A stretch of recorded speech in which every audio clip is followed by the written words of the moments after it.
Do you desire for your intimacy to flow more naturally and happen more often and honestly be more intimate? You are not alone. There are so many Christian marriages that secretly struggle in the bedroom. So this is going to be part one of a 3-part video series where we're going to walk you through our sacred sensuality system. When you understand the sexual cycle in your relationship, you can better understand the areas that are already doing well to build upon them. And then you can also understand the areas that need some attention and need some work. Sometimes I think we look at our intimacy as kind of zoomed out and we're like, oh, I'm just not happy. But we actually don't take the time to really break it down and look at the areas that need attention. We believe knowing the system will truly help you live God's design, making love, not just the physical act of having sex. So we adapted our model from Masters and Johnson's sexual response cycle and also the lovemaking cycle from Christopher McCluskey. Okay, sacred sensuality system, let's go. Hope you like our use of S's. All right, so the system starts with basically your sensual setup, which we will cover in depth in this video. Basically the things that lead up to the bedroom or will cause you not to go to the bedroom at all. So the sensual setup leads to a scheduled or spontaneous time together. This is basically how you kind of come to the bedroom. A spark or secondary desire, it deals with the different kinds of desire, whether or not you had desire already on your own or if desire came after arousal or after touching. So moving into the spectacular sensations and or satisfaction, this is basically orgasm or just a time of closeness, followed by a caring time of snuggles and smiles. So this is the section where you're just holding and caressing one another.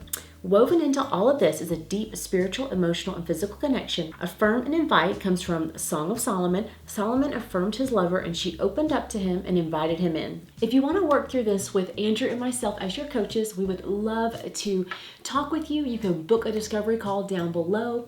So basically, this is an online course where we're going to have 5 weeks of assignments to help you go deeper in connection and be able to talk better with your honey. So we are excited about it. If you have any questions, let us know.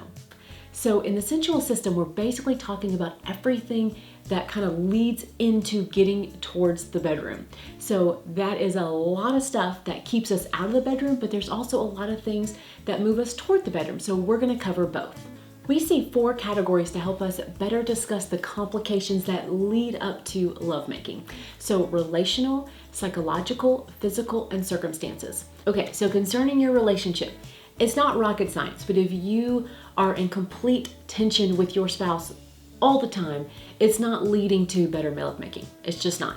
So yes, of course we all have fights. Yes, we all have tension, but when there's contempt and it's just consistent and or you start to not really like each other very much, that is going to be a problem that's going to obviously affect the bedroom. Such as sometimes you don't even have a lot of tension, but you're just disconnected. You're not putting the effort and focus into each other and into your relationship. That's obviously going to also cause conflicts. So sometimes it can be simply different expectations, not being able to communicate those things and just poor communication altogether. Go through some suggestions. I like that Tony Robbins quote, what you consistently focus on, you move towards.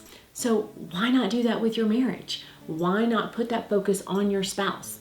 So to be truly intimate, it's not just the goal of sex. You want to actually focus on your emotional and spiritual connection. So I know that's easier said than done, but actually set the time aside. Set time aside without technology and truly invest in one another during that time. Not just being in each other's presence, but actually invest in one another. A fun tip is simply saying I love you actually increases oxytocin in the hearer, which is really cool because oxytocin is the hormone that is released when a mom is nursing her baby. So it's kind of also been known as the love hormone or the bonding hormone. So another thing that you can also do is actually have a 20-second or longer embrace. So not the side hug, but like a full frontal, just hugging your spouse actually releases that love hormone. So take some of that to actually use. Also, we would love to hear from you. If you have any favorite marriage tips you'd like to share with us, leave them down below in the comments. Okay, moving into the next category, psychological. So simply mindset. If you have false beliefs about sex, that's obviously going to affect you. Mental health, depression, anxiety, grieving, mental illnesses, all of these things can impact you in the bedroom. You've got childhood and sexual history. all your background, all that you bring of who you are to the bedroom is going to impact you, whether positively or negatively.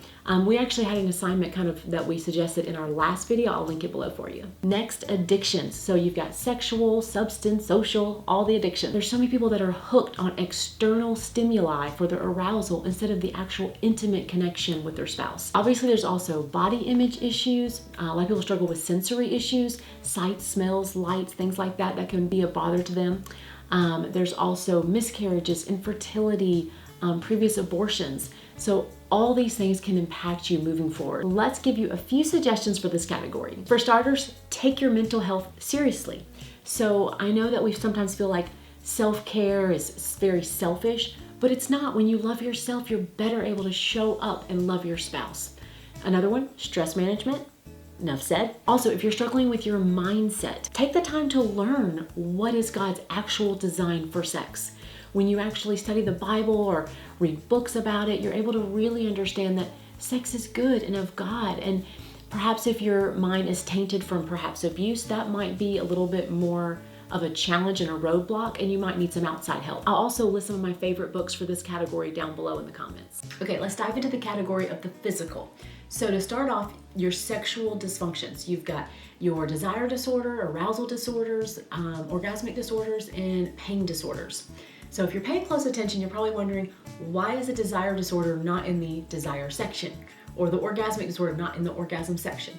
Well, it is, but also having these can also cause avoidance, and you are so fearful of what those dysfunctions may cause in the bedroom, you never even make it to the bedroom. So that's why it's listed here, because it is a place of avoidance. Physical in general, so your health, how are you feeling, your sleep, exercise, too much exercise, not enough exercise, your diet, all this plays into your body. So basically you bring your body to the bedroom with all of the positives and the negatives. So that's also something that plays a role in whether or not you actually make it to the bedroom. So other things to consider are obviously certain medications, alcohol, drug use, hormones, whether that's hormone changes, pregnancy, menopause, low testosterone, aging side effects. You've got medical conditions or illnesses, chronic illnesses, fatigue. All of these can have a part in keeping you from making it to the bedroom, or reasons that it's not comfortable and wanting to go to the bedroom.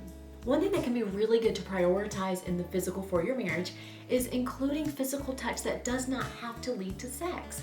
So I know some of you might think, well, I want to do that, or I try, but my spouse pulls back. If that's the case, sometimes it's because they believe that's going to lead to sex and they don't want sex at that time.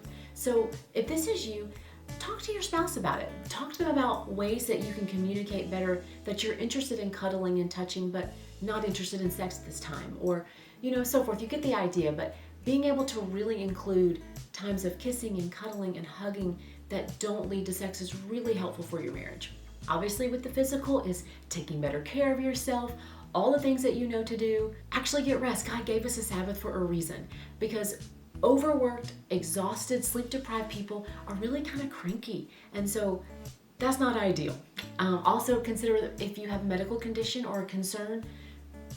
I know it can be difficult, but try not to be embarrassed and go ahead and go to the doctor. It might be a really simple fix that you'll regret later not having done.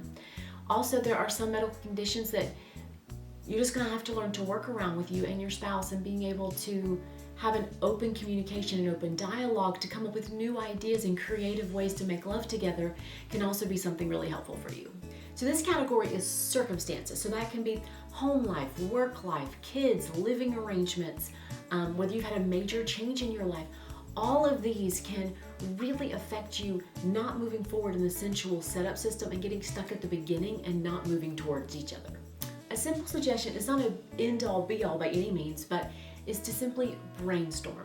So if you are frustrated with work life, home life, sit down with your spouse, talk about what those frustrations are, and start brainstorming any possible solutions. It could be as simple as help rebalance some of the chores in the home, or perhaps, for this season, because everything that's going on, the frequency of intimacy may not be as frequent, whatever it may be, but just really sitting down with one another, brainstorming what's going on, and coming up with some possible ideas is a great way to start moving towards each other. Next week, we will cover part 2 and 3 of the sensual system. So that will be spontaneous and or scheduled time together, and desire, whether that's initial or secondary. So you don't want to miss it.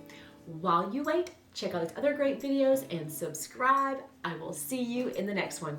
Bye.